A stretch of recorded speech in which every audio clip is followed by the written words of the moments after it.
Hello, everyone. Welcome to the Application Packaging Experts Roundtable for August. Before we get started, some basic housekeeping stuff. Everyone will be muted. You could use the chat section if you have any questions, and we'll pick those questions and try to answer them as much as possible within this session.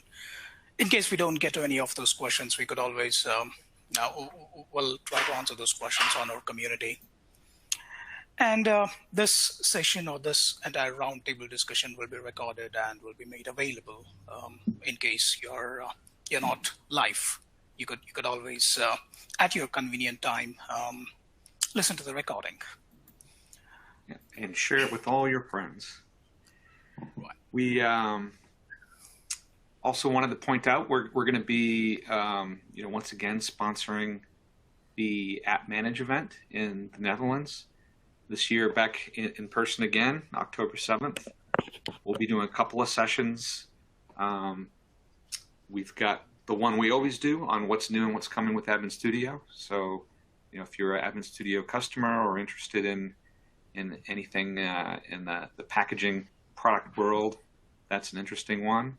And then I always do more of a more general topical session. And this time we're going to discuss creative solutions to app management challenges. So I'll have a bunch of scenarios and different ways that we've seen customers go about addressing them with various technologies and techniques. So that should be an interesting one.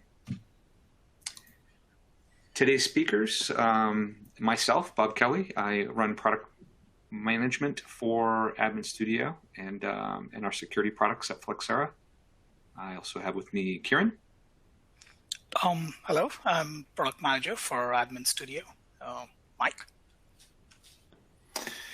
Yeah, Mike O'Connor, as it says there, senior solutions engineer covering Admin Studio, our security solutions, some of the other products that Flexera offers today. So good to be with you.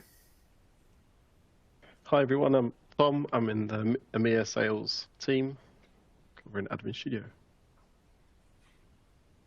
Thanks. Great to have everybody. So today, we always bring a topic to the roundtable. This time we've actually got a few. We're going to talk about 5 commonly asked questions by IT pros.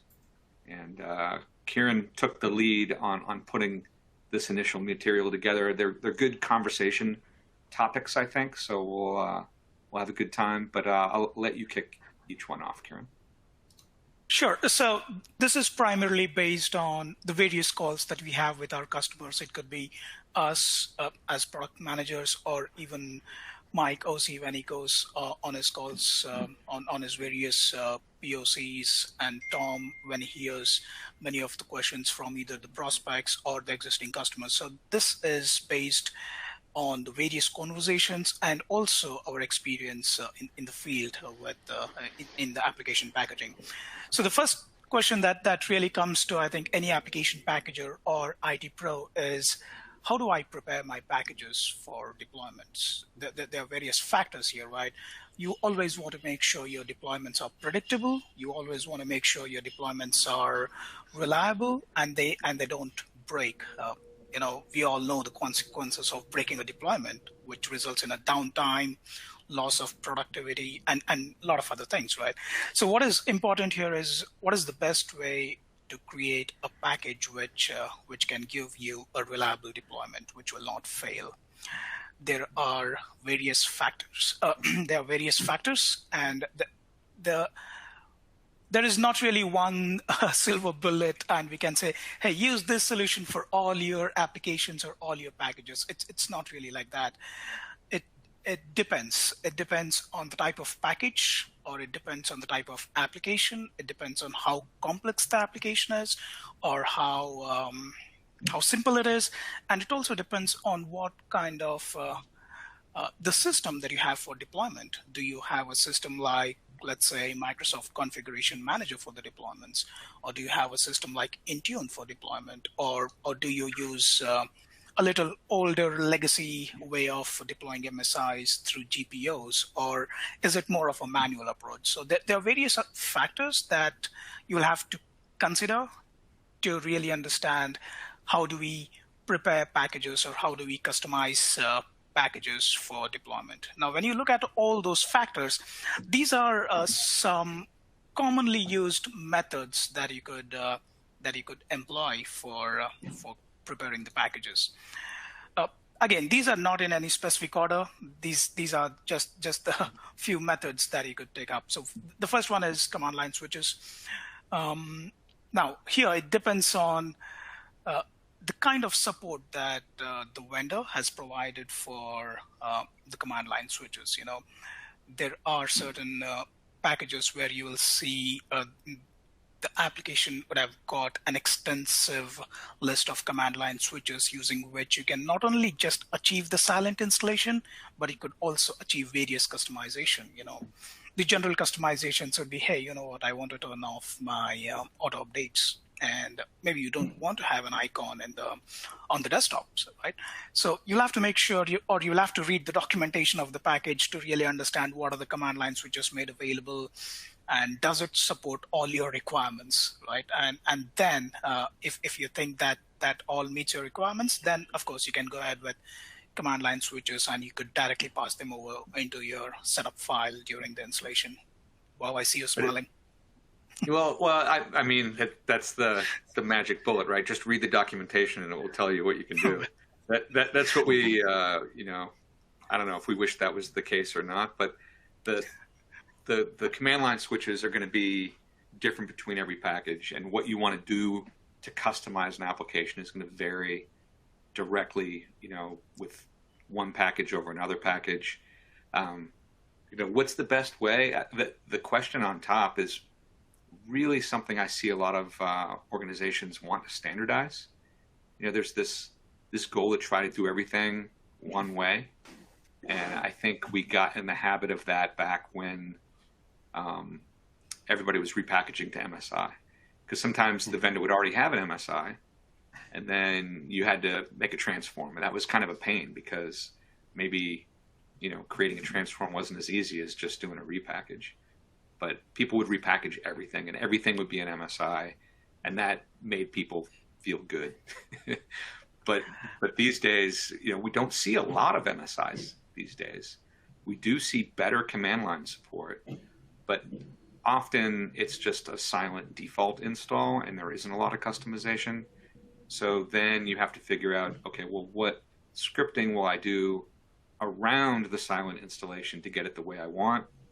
And then if that's difficult, I see some customers just reverting back to repackaging, right? Like it's really too hard to figure out how to, like, what file needs to change, what registry entries need to change, where in the process should that happen?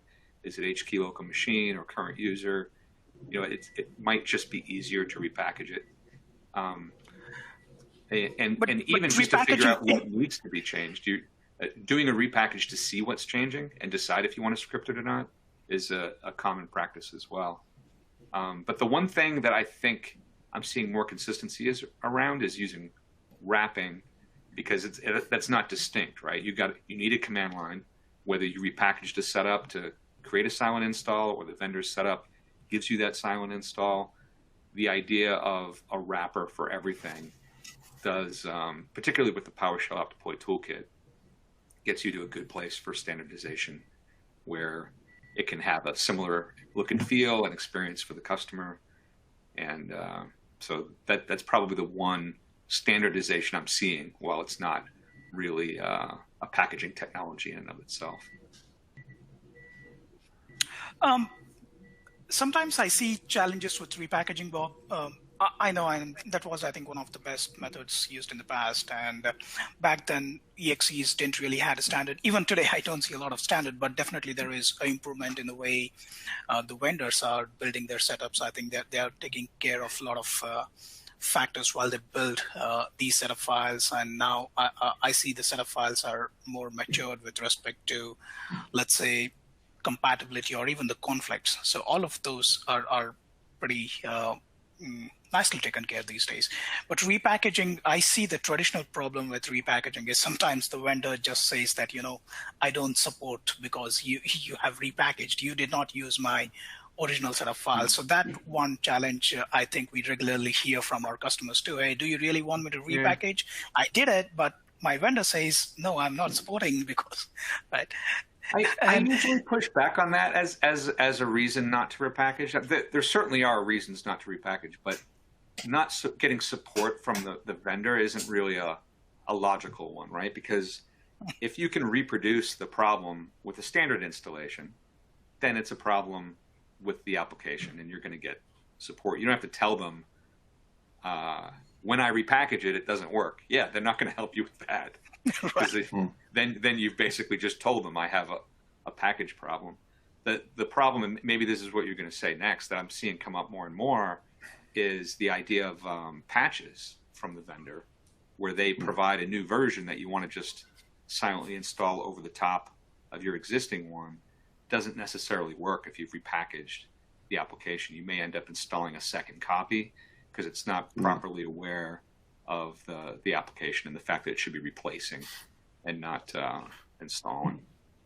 Or if it's a patch in and of itself, it's not designed to work with your repackaged install. It's designed to work with the original vendor install, and so there's that work. So I would agree with all this. It's definitely it's determining what's the best and fastest way to get that application, out the door. And you could repackage everything, but is the effort involved for every app worth it compared to, as you guys have said, things like command line switches and using a wrapper around it? So same thing. When I started 15 years ago and supporting Admin Studio, it was repackage everything, because Admin Studio itself was focused on the MSI, and a lot of companies did that. But as you said, Bob, more of either, I'd say if they were already doing MSIs, they stuck with it. But if they were doing EXEs, many of them have produced better EXEs that at least is, supports an enterprise deployment versus, a lot of times they'd come up with an installer and,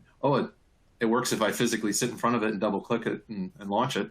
But, it doesn't scale out to hundreds or thousands of endpoints. So yeah, many have gotten better, but then you still have to supplement it with things like wrapping. And it really translates to the way we hear people using Admin Studio. Well, like you say, Mike, it used to be everybody repackaged, and the repackager was the #1 most used tool in Admin Studio. But these days, most customers dust off the repackager and use it when they have to, like when they can't get that silent installation, or they can't figure out how to customize it the way they want. Then they repackage, but it's a fallback. So to the question that we received from the audience, if your management wants you to get applications out as fast as possible, what's the best method? It's going to be kind of a decision tree, right? I think first, can a simple silent install command line do what you need done? Then there's your fastest method, and most supported and most reliable, most easy to update in the future. So that's pretty much the way to go. And getting that out the door is often coupled with wrapping, because that's a good way to get a command line installation deployed. But then, if it's an MSI and you need to customize it, then you're talking about a transform. If you can't get the silent install that you want, you need to repackage, then you're repackaging. And then it comes down to what's the right format, right? So some applications don't work well in a container, and some applications you want them in a container because they have dependencies that could cause trouble on the endpoint. So I think that's making MSIX a little more attractive. But again, what we're not seeing, and we'll talk about MSIX more later, we're not seeing people say, okay, I'm going to repackage everything to MSIX because that's the new latest and greatest thing, and I want total standardization. That's a very rare edge case. I won't say no one said that, but it's rare. I did see some enterprises back in the day when AppV came out, that was their goal is, hey, AppV sounds really cool. AppV gives us a lot of capabilities. And then the other virtualization formats, right? There was ThinApp, ThinStall, and ThinApp with VMware, and Citrix, and some others. And it sounded cool, and it did some really cool stuff. But I think a lot of enterprises found it was a lot more difficult to get apps into that format and to work. And it depends, right? Your set of apps might be different than another enterprise. That enterprise has apps that are really tricky, that don't work well with app virtualization, versus your apps are fairly straightforward and don't have a lot of connections out to hardware and other items that can limit the support for virtualization. So there's no, I guess when we come down to it, there's no one size fits all. There's no one method that always works consistently for every application. Depends on, as Kieran said at the top, depends on what the vendor's providing you to begin with, what are you working with, and then what is your environment, what's your end goal to get it out there. And it's a mixture of things, and that's why we've looked at this and said, hey, well, why don't we support in various levels all this capability? So we're the kind of the Swiss Army knife, as it were. We're not where before we were repackaging everything and kind of dictating get to MSI.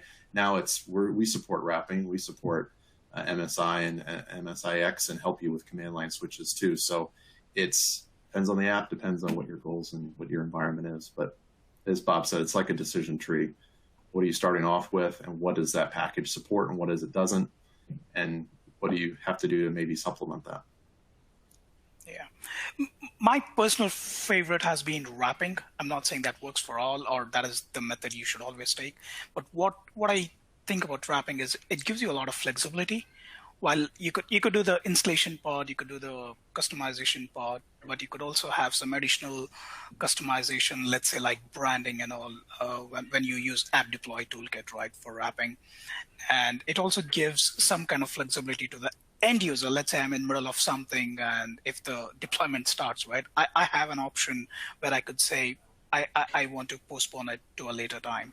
So I think these some additional benefits, both for the packager and also for the end user, I think makes wrapping a little attractive, and that has been my favorite since some time now. Yeah, it requires a little bit of scripting understanding, right, to really get the most of it. But to just take your command line and put it into the template and get the benefits is already good. I think where you need to know a little more about scripting, and it gets a little complex, is when you try to script changes around the application for customization. Sorry, Mike. Yes, that's a great point. Yeah. Yeah, I was going to say, somebody said, most vendors will help you troubleshoot issues. I mean, that's a great point too, is you're not on an island. You're not on your own. You're not with, whatever the docs say at most, right? Always absolutely reach back to your vendors and say, hey, you made your installer this way. I need to get it out to, hundreds or thousands of users. What are your methods? What do you recommend? And, we've heard some from very large customers. They say, well, we're the customer. We can kind of go back to the vendors and say, hey, your installer doesn't work for us. You guys need to look at it yourselves and re-architect and make it. So it's not you're left to, many times, at least in the short term, you're left to your own, your solutions and things to get it to work. But absolutely go back to the vendor and say, how do I get, this is what I need to do. You're likely not alone. You're not likely the only person that's deploying this on a wide scale. So see what information they can provide you, and maybe over time you can influence how they release their installers too. Yeah, and I would say that's probably why things are a lot better today than they were in the past, because all of us as enterprises are reaching out to the vendors and holding them accountable for, we have a challenge with your product, getting your product out the door. We're doing everything we can, but throwing up their hands and saying, well, we don't support doing it the way that you need to do it. That's not an answer. And most vendors wouldn't just leave you hanging like that. But let's jump to the next one, Kieran. Yep. I know that's a very basic question, and we can go on and on based on all the experience that we have, but in the interest of time, right? Yeah.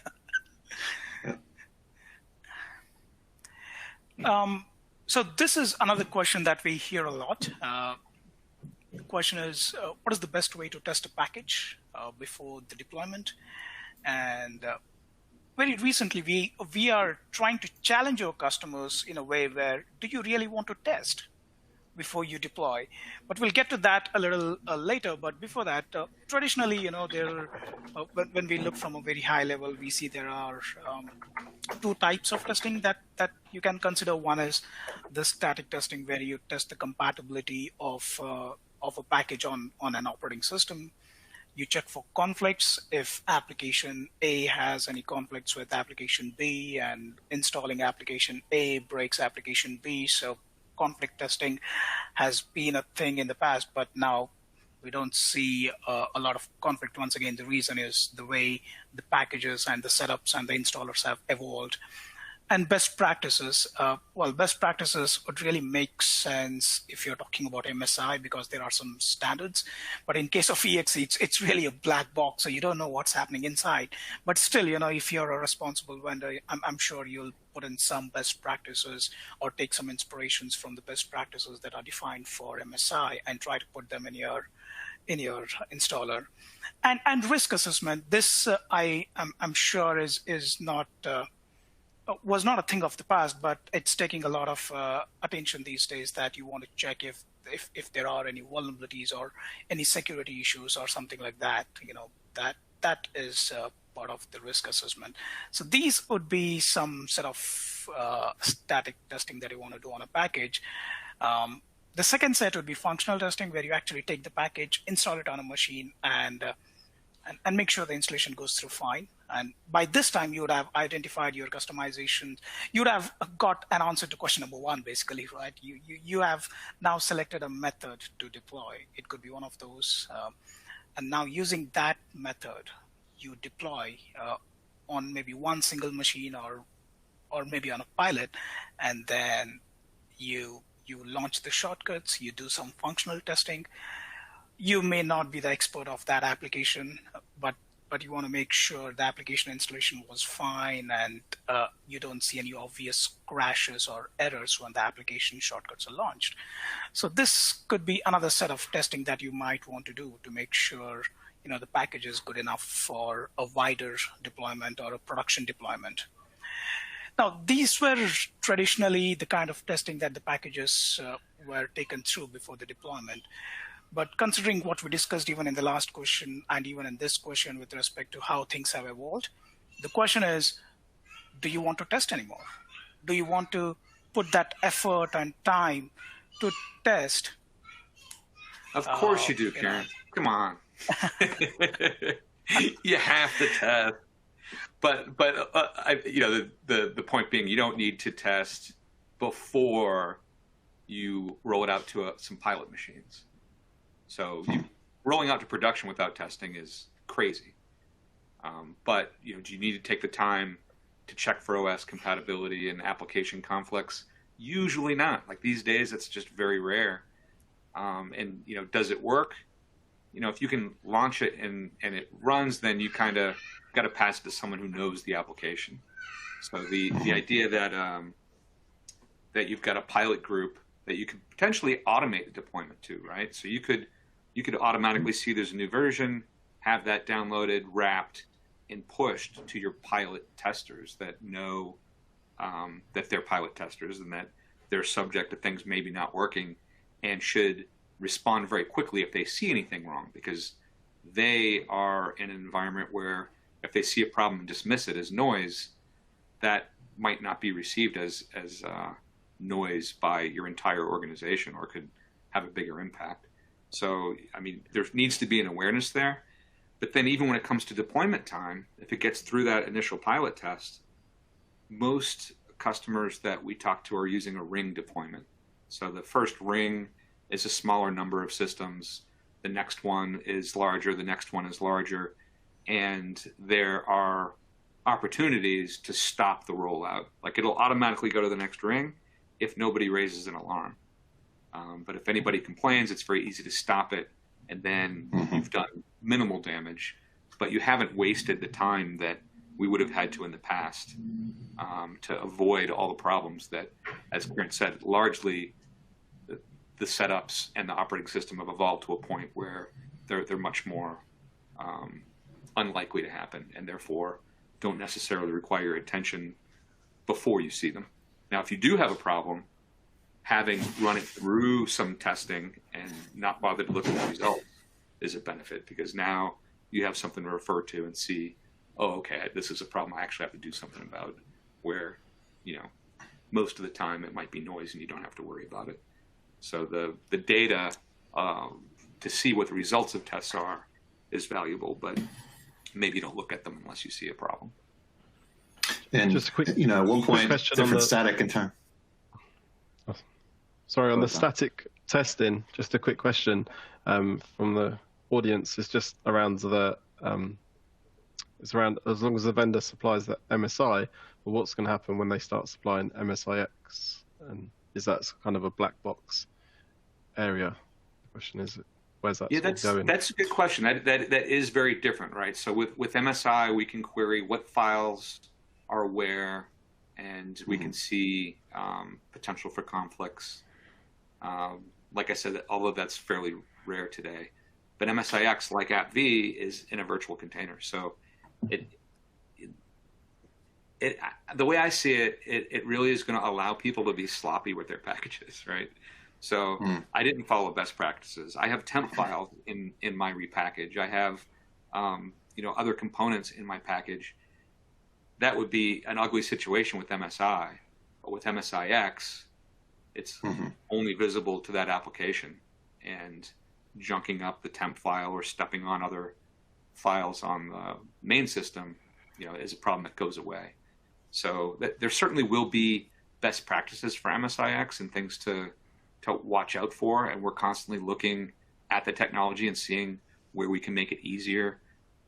Most of the challenges are around package support framework today, where the application just doesn't run in a virtual container, and so therefore it needs some fixes injected into it.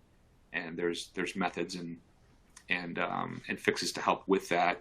And we're working to make Admin Studio more and more simple to use, so that the complexity of package support framework isn't something you have to worry about. But as far as the vendor package goes, you should never receive an MSIX that requires the package support framework, because their application should be running as expected in MSIX, because that's how they're delivering it.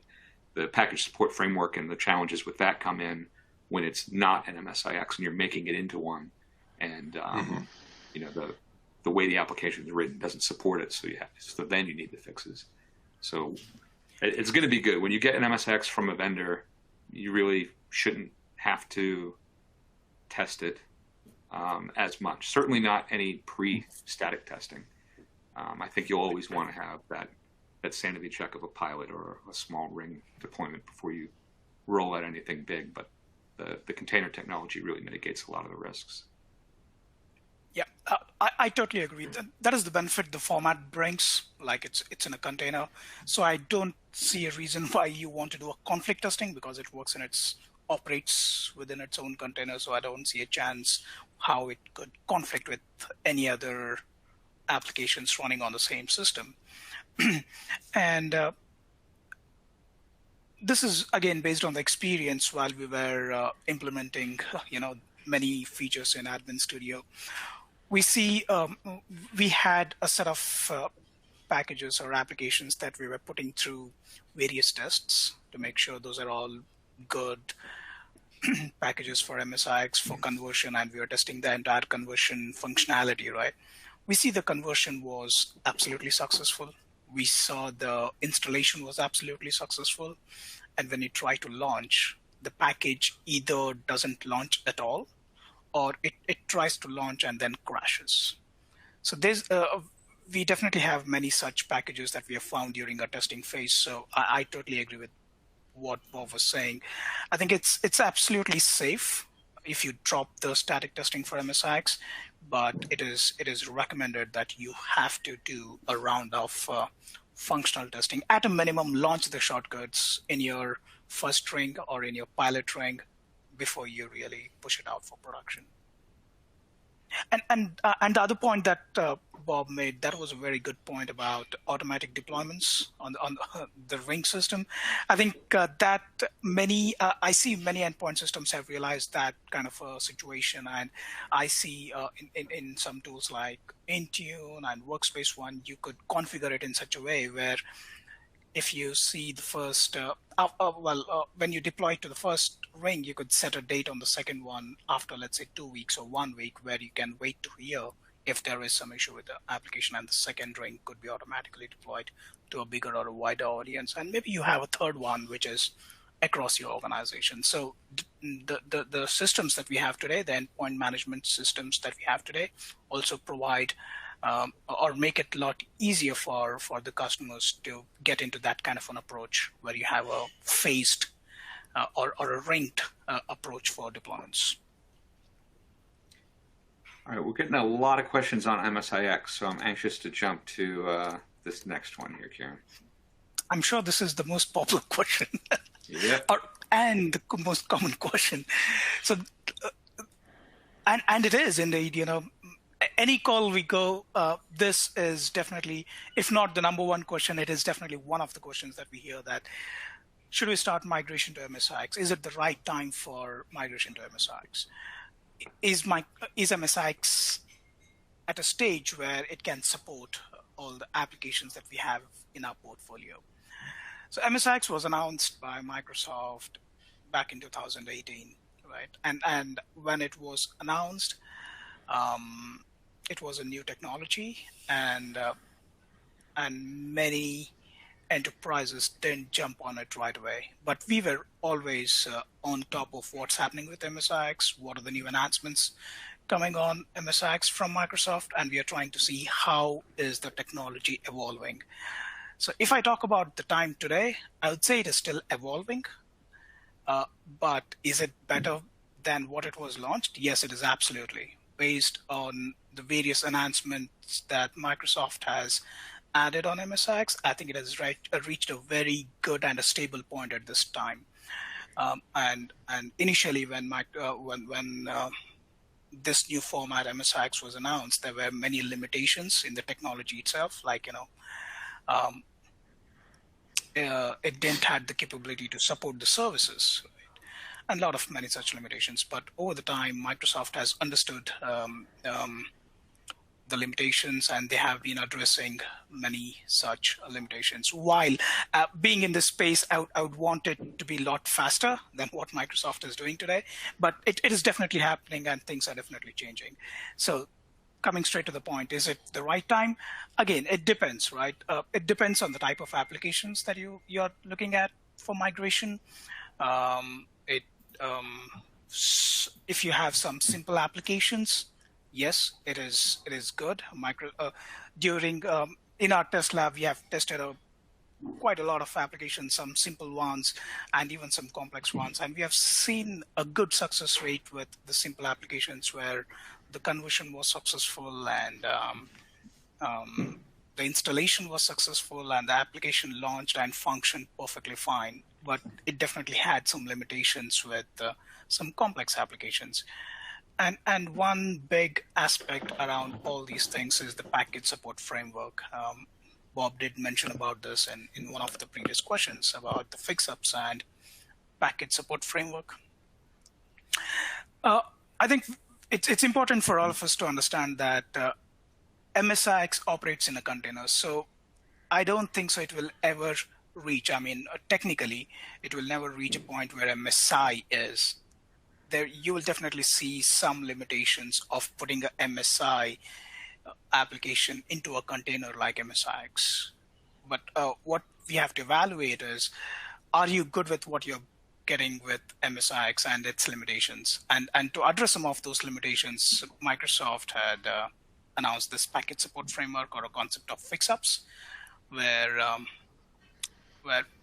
it's basically a library of some fixes to a commonly seen issues when you take a MSI or a legacy application and convert it to MSIX. A common one is, you generally have a configuration file where you save some settings, and when you launch the application, the configuration file, your application will try to read the configuration file either from the installation directory or the current working directory, and it will try to make changes to the configuration files based on what your new configurations are.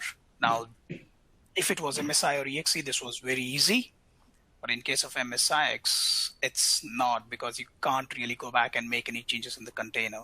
So this was a very commonly found issues when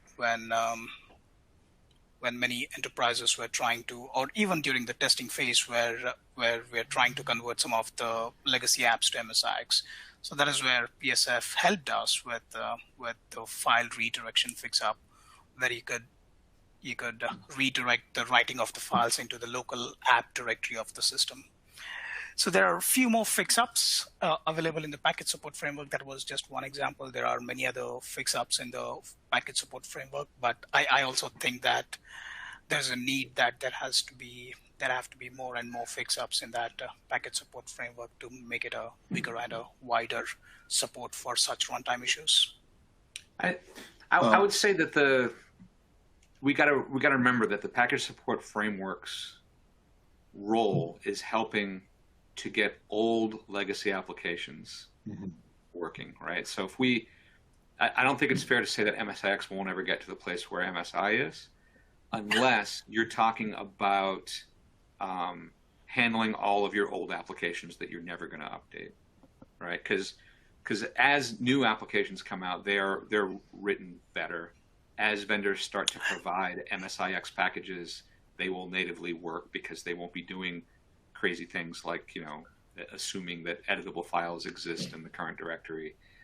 And there's things even like services, right? Like they had to add services support, and you really can't. So the way services support works is the services changes happen outside the container.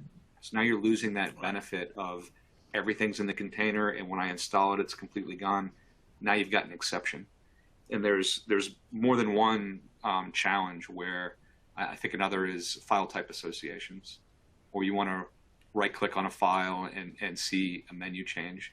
Those obviously can't be in the container because the container is not running yet.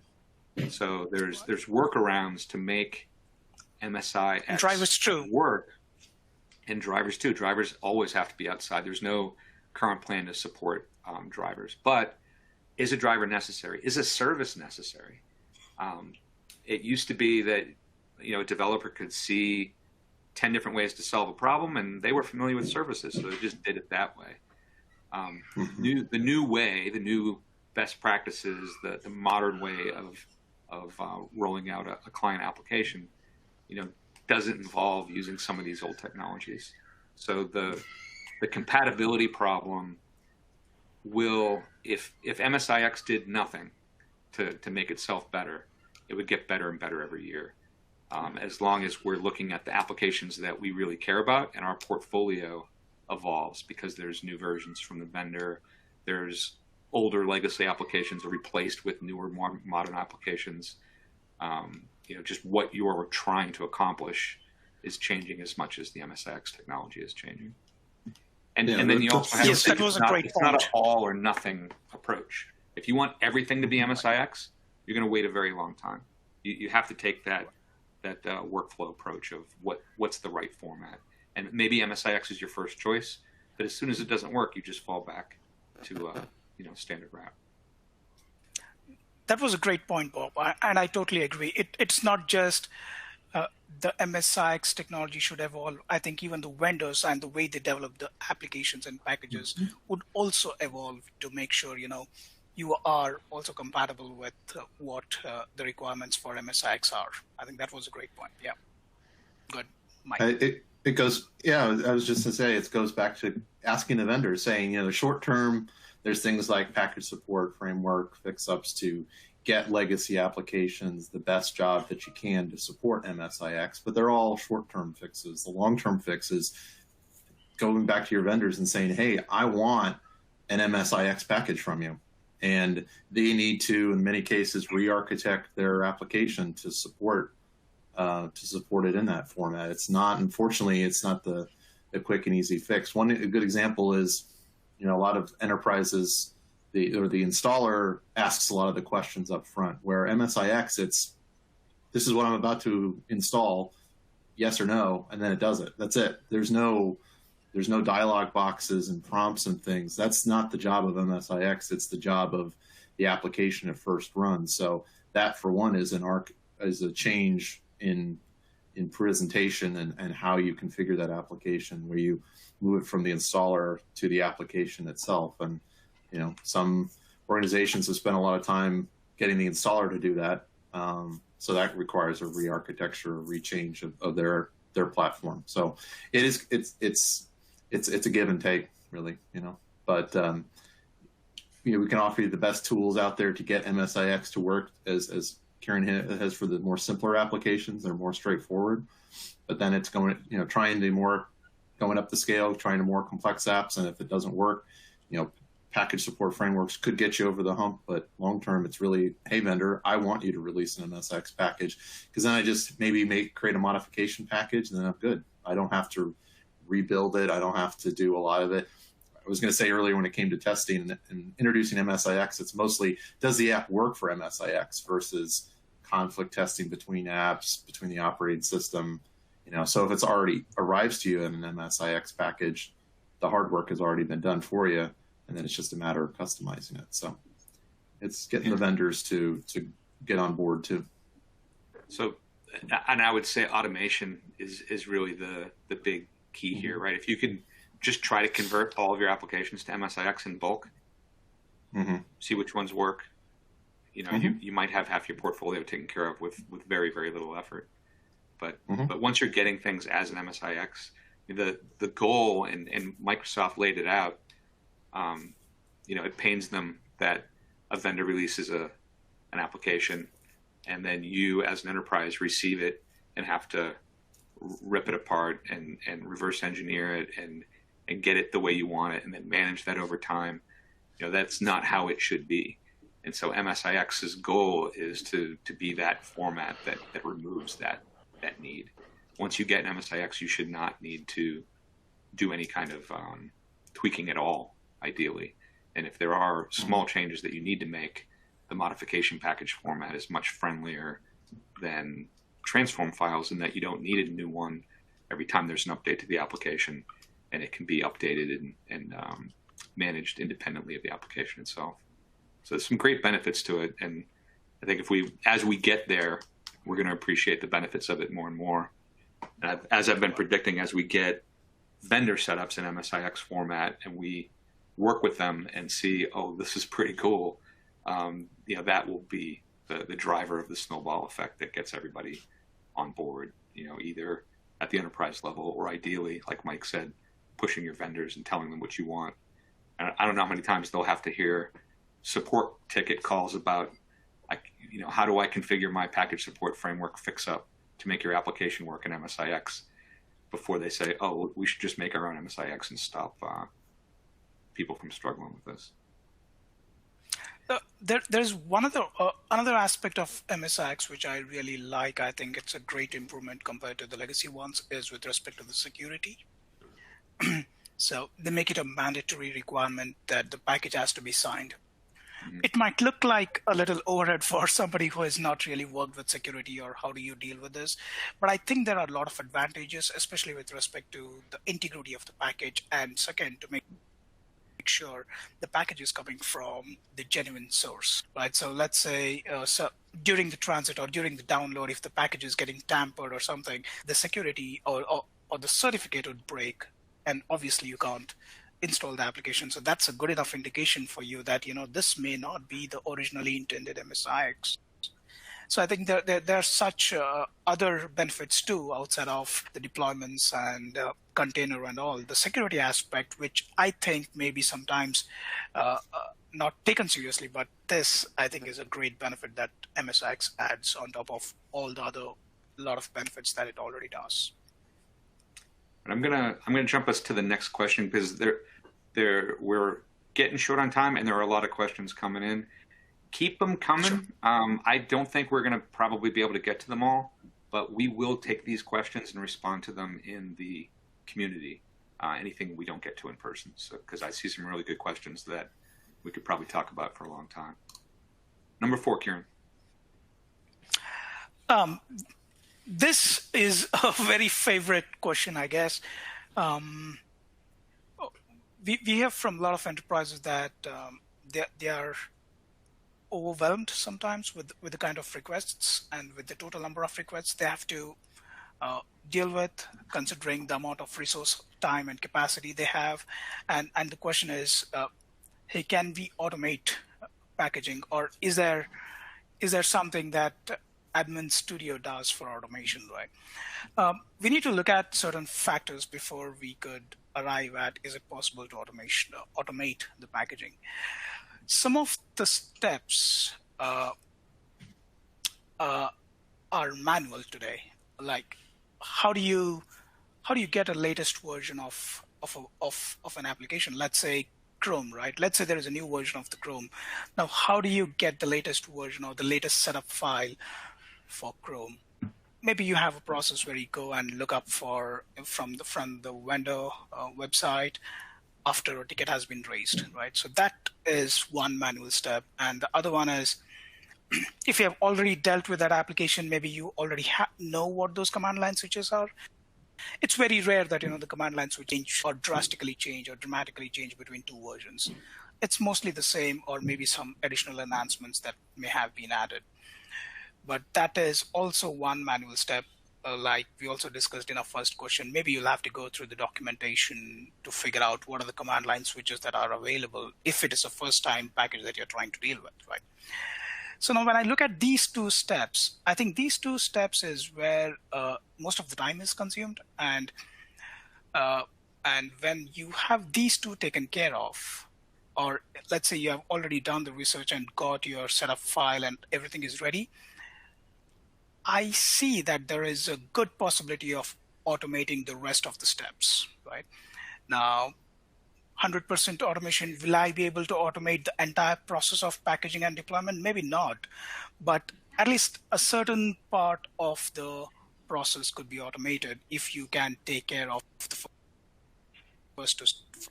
But if you have some tools, let's say like the package feed module in Admin Studio, which gives you the latest versions automatically available for you, and the command line switches which are tested and validated, then I can say that the entire cycle of getting the application, preparing the application, or customizing the application, and eventually sending it to your endpoint system, that entire process can be easily automated, right?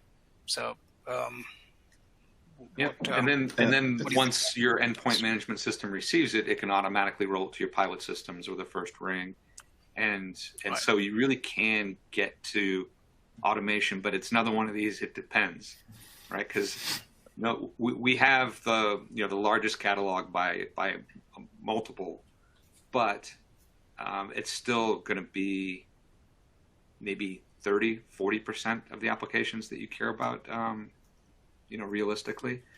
So you obviously can't automatically detect there's a new version and download it unless it's publicly available to be automatically downloaded. So there's limitations in what can be in a catalog like this. But the automating parts of it has been an option for a long time. The focus that we've had in Admin Studio for the last year and into the next year of releases focuses very heavily on helping you automate as much as possible. So if you can automatically see there's a new version, download it, wrap it, publish it for your pilot systems without having to touch anything, that's awesome. But when I talk to packagers, that makes people nervous. People are like, I'm going to automate myself out of a job. It's just not realistic to actually get there. It can be made quicker and easier for a subset of the applications in your environment. We've tried to extend this a little bit further by now, for things that aren't in the package feed module, you can actually have a monitored directory. And so some outside process could see there's a new version or tickets raised. You throw it in this folder, Admin Studio will pick up that setup and process it the same way it would something from the package feed module. The big caveat being that it's going to have to assume the silent command line details, and they're not ones that we've tested and validated. But if it's an MSI, obviously simple. A lot of EXEs, we can look at who created the EXE, like what technology was used to make the setup, and accurately assume what the silent command line details would be. So again, that allows you to get to a larger percent of things that can be automated, but an increasing likelihood that you might run into troubles. So we're working towards getting as close as you can be. But people that worry about automating themselves out of a job, I think, should not worry so much about that. And, maybe if and MSIX automation would be takes the off best and everybody Yeah. releases his MSIX, might get us closer to that, right?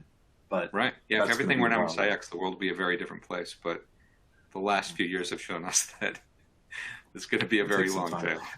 tail. And somebody asked about, when is MSIX really going to take off? And I'd say it kind of depends on us, right? Is again pushing back and because if vendors don't really see much of if there's an upfront cost to them to change, they're probably not going to interested in doing it unless they're hearing from their customers saying, we want MSIX. This is going to make us much easier to maintain it. They may even have an initiative that they go all to their vendors and say, you need to provide MSIX and you have 3 years or something like that. Then it kind of gets them to say, oh, I'm getting customer pressure from multiple different enterprises that I need to release in the format. And if it's a commercial, if it's an app that's, maybe it's B2B, but if it's also used by independent people too, the Microsoft Store supports it. So it's a good investment to do, but many vendors may not do it because they don't see the benefits themselves. But if their customers are saying that this is really going to help us out, Or they're not aware, right? Because there are a lot of benefits to ISVs to use MSIX, but if they're not watching the space, they don't necessarily know. So you're pushing them could make them see, oh my gosh, we could handle updates way easier than we currently are with our custom code if we just move to MSIX. Last question, Karen. He's repackaging on decline. I thought I could get started on this, but Bob, I know you have really vast experience. You've seen right from the early days of packaging till today. So I really want to hear from you. What are your thoughts? Sure. You did mention in the first question that back in the day, repackaging was the thing to go always, right? But things have changed. But I really want to hear from you how you have seen things changing. Yeah, I think the idea was for a lot of people that justified repackaging everything, that they wanted to know what was in all their setups. Like having a database of all the files that are in all of their packages and what they belong to felt like I really have my hands around my environment. I'm not just deploying applications. I know what makes up these applications. And so it was a benefit of MSIX from a familiarity standpoint, or feeling like you could handle a problem when something comes up. And obviously the tools help to support that. But to the simple question, is repackaging on the decline? Certainly it is, because we all used to repackage everything. And now it is more of a reactive, well, this application doesn't customize at the command line the way I would like it to, and therefore I'll just take a snapshot and make my own package. And so that's the more common use for repackaging today. But I definitely see a possibility where you guys all begin to really like MSIX. And so getting some of your legacy applications into MSIX format is of benefit.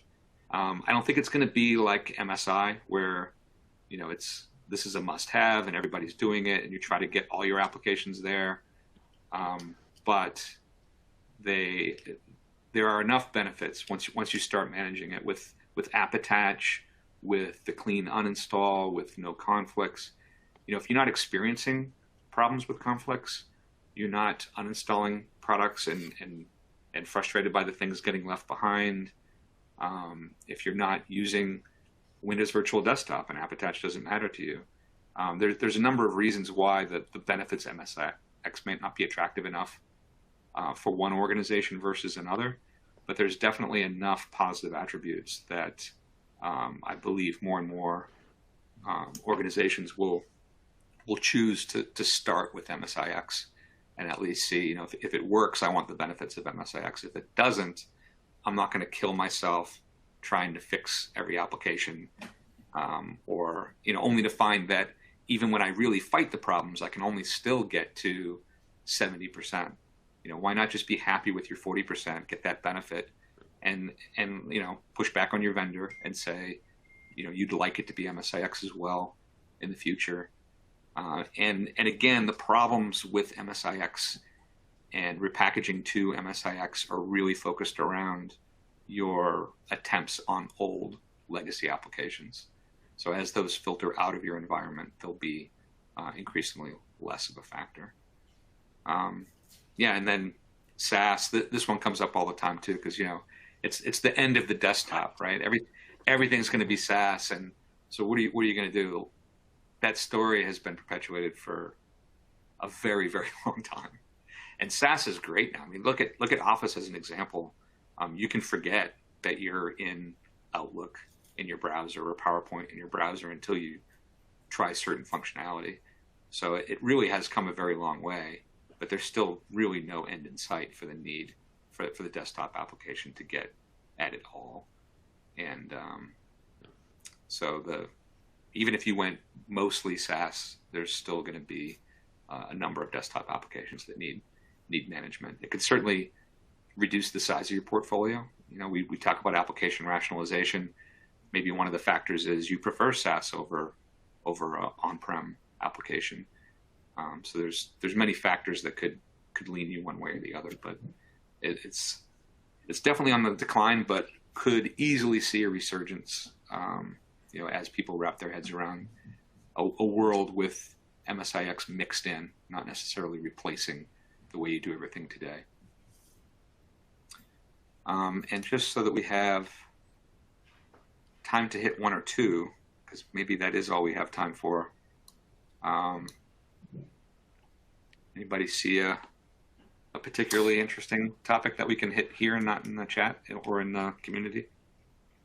I saw one come in that was about, do you have resources or tips of where to obtain silent command line switches as a reference? So we may have touched on it a little bit earlier, but that's something Admin Studio has support for. So when you import an EXE or an MSI package into Admin Studio, MSI, right, straightforward, MSI exec/I and so forth. But EXEs, it differs, right? This EXE made by this installation vendor is different than this one. Why is script versus install shield or something?